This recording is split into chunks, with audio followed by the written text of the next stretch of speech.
Hello and welcome to another Elliott Wave tutorial, another update video of this playlist. In the previous videos I talked about impulsive wave structures, the 5-wave structure, which is actually that impulsive wave structure, and corrective wave structures, which is basically an ABC 3-wave structure. And also I talked about in the last video how these 5-wave impulsive structures and the 3-wave corrective structures work together. So just as a short recap, this is an impulse, 5-wave to the upside. The 5 waves can also go to the downside. That doesn't matter, it is still impulsive. Okay, 5 waves, yeah, going into the direction of the higher level trend. These corrective waves, these impulsive waves are corrected in a 3-wave structure. So if you, just really as a recap, if you want more explanation, please check out the other videos of this playlist where I go into more detail. But a 3-wave structure always consists of an ABC and corrects the preceding 5-wave structure. Yeah, so what you then in the end get is this 1, 2, 3, 4, 5 ABC to the downside. In this case, because 1, 2, 3, 4, 5 did go up, the ABC has to go down, and then after the C, the low, the correction, you have to continue your way up into higher levels, because this 1, 2, 3, 4, 5 is part of a larger wave 1. In this case, this ABC is part of a larger wave 2.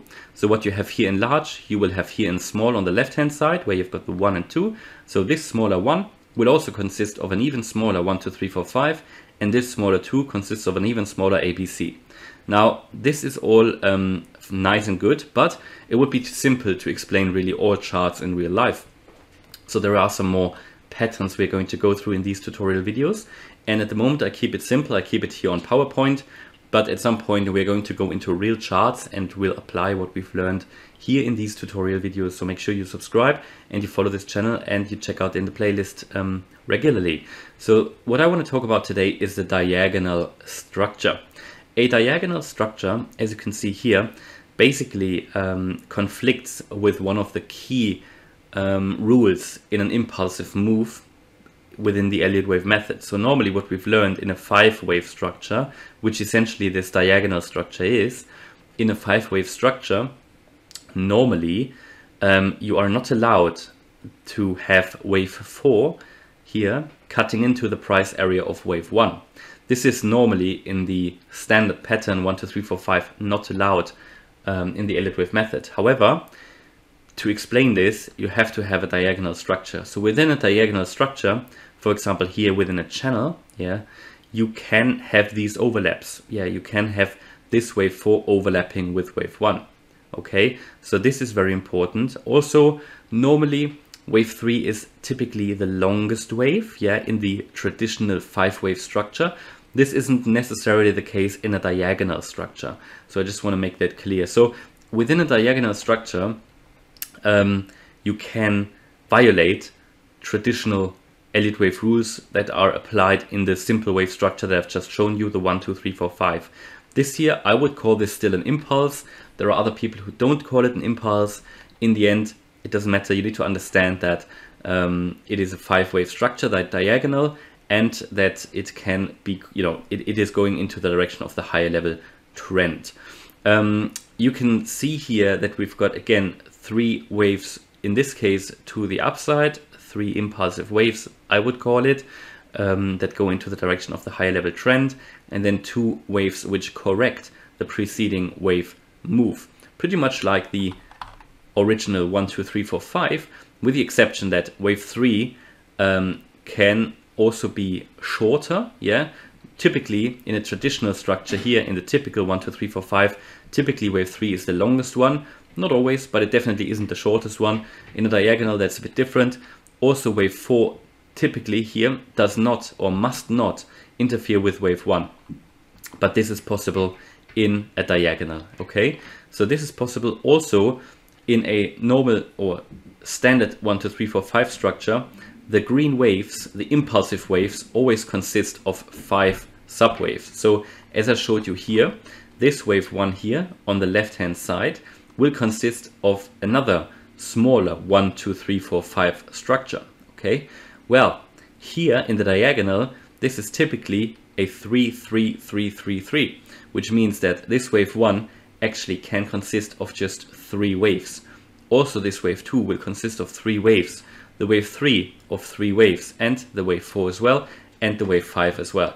And with all of this, it violates the rules of the traditional 1, 2, 3, 4, 5 structure, but it is its own pattern within the Elliott Wave method.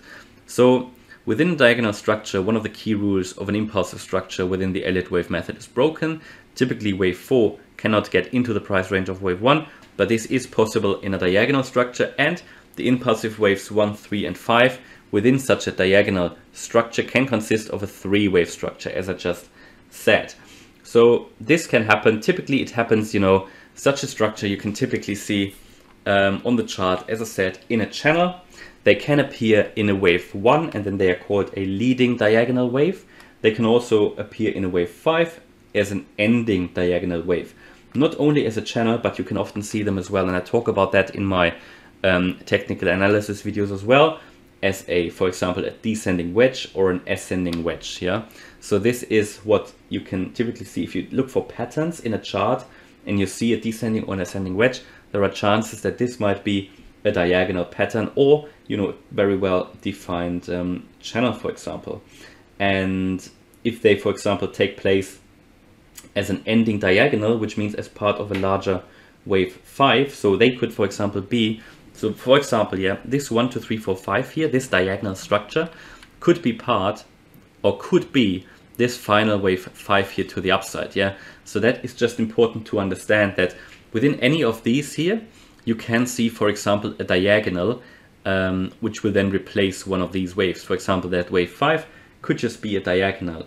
And this can, for example, happen in a wave 5 when, for example, the preceding move has just gone too far too fast. Yeah, and then you can get, for example, this diagonal. For example, in a wave 5, what you often see when we get to the end of an impulsive structure here, you can, for example, see an ascending wedge, which in the end is a bearish pattern, a reversal pattern, and that is what you would then expect. You would see that diagonal as an ascending wedge, where the buyers are struggling to put the prices higher and higher, and then again you are going to see that reversal soon.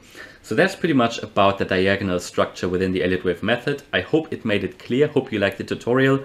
Make sure you subscribe to the channel for further Elliott Wave tutorials and also other technical analysis tutorials. At the moment I focus on Elliott Wave because there's quite a bit to cover, but I also will at some point again start to talk about just technical analysis, general technical analysis, moving averages, detecting patterns, trading, and so on. So I hope you liked that video. If you did, please smash the like button and subscribe. Thanks a lot for watching. Bye bye.